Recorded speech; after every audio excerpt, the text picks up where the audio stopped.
Top quality और consistent performance के लिए सिर्फ सिल्वर पंप नाम याद रखना। ವ್ಯಕ್ತಪಡಿಸ್ತಾ ಇದ್ದಾರೆ. ಹಾಗೆ ಎಲ್ಲ ವಿಚಾರಗಳನ್ನು ಇಟ್ಕೊಂಡು ನಾವು ಜನಾಕ್ರೋಶ ಯಾತ್ರೆನ ಇವತ್ತು ಪ್ರಾರಂಭ ಮಾಡ್ತಾ ಇದ್ದೇವೆ.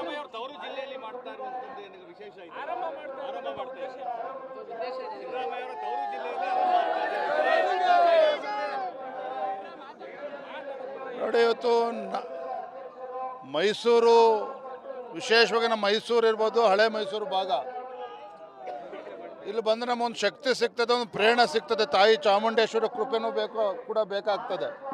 ಹಾಗೆ ಇವತ್ತು ತಾಯಿ ಚಾಮುಂಡೇಶ್ವರಿಗೆ ಪೂಜೆನ ಸಲ್ಲಿಸಿ ನಮ್ಮ ಈ ಒಂದು ಜನಾಕ್ರೋಶ ಯಾತ್ರೆನ ಇವತ್ತು ಪ್ರಾರಂಭ ಮಾಡ್ತಾ ಇದ್ದೇವೆ.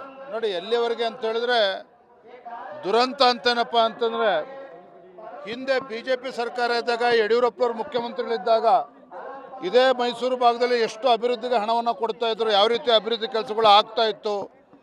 ಇದೇ ಸಿದ್ದರಾಮಯ್ಯನವರು, ಇದೇ ಭಾಗದ ಸಿದ್ದರಾಮಯ್ಯನವರು ಮುಖ್ಯಮಂತ್ರಿಗಳಾದರೂ ಸಹ ಈ ಭಾಗದ ಅಭಿವೃದ್ಧಿ ಬಗ್ಗೆ ಕಿಂಚಿತ್ತೂ ಕೂಡ ಕಾಳಜಿಯನ್ನು ನೀಡ್ತಾ ಇಲ್ಲ. ಮತ್ತೊಂದು ವಿಚಾರ ಹೇಳ್ತೇನೆ, ಯಾವ ಬಂಡೀಪುರ ವಿಚಾರದಲ್ಲಿ ಹಿಂದೆ ಯಡಿಯೂರಪ್ಪನವರು ನಮ್ಮ ಸರ್ಕಾರ ಇದ್ದಾಗ ಬಂಡೀಪುರದಲ್ಲಿ ರಾತ್ರಿ ವಾಹನಗಳ ನಿಷೇಧವನ್ನು ಮಾಡಬೇಕು, ವಾಹನಗಳು ಓಡಾಡಬಾರ್ದು.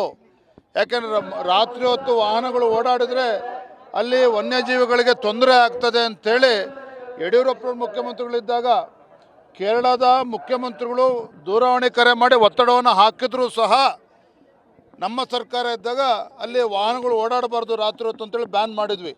ಹೈಕೋರ್ಟ್ ನಿರ್ದೇಶನಗಳು ಬಂದಿದ್ದಾವೆ.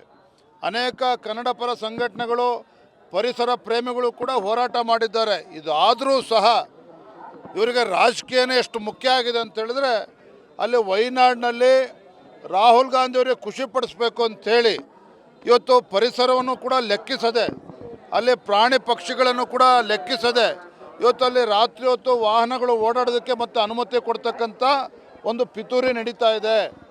ಇದನ್ನು ಕೂಡ ನಮ್ಮ ಮಾಧ್ಯಮದ ಸ್ನೇಹಿತರು ಗಮನಿಸಬೇಕು.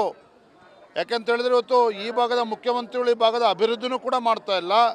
ಇವತ್ತು ಬಂಡೀಪುರ ಒಂದು ಅರಣ್ಯ ಏನಿದೆ, ಅಲ್ಲೂ ಕೂಡ ಇವತ್ತು ಪ್ರಾಣಿಗಳಿಗೆ ಒಂದು ಮಾರಕ ಆಗ್ತಕ್ಕಂಥ ನಿರ್ಧಾರಗಳನ್ನು ಕೂಡ ಮಾಡ್ತಾ ಇದ್ದಾರೆ. ಇವೆಲ್ಲವನ್ನೂ ಕೂಡ ಈ ಭಾಗದ ಜನರ ಗಮನಕ್ಕೂ ಕೂಡ ನಾವು ತರ್ತೇವೆ.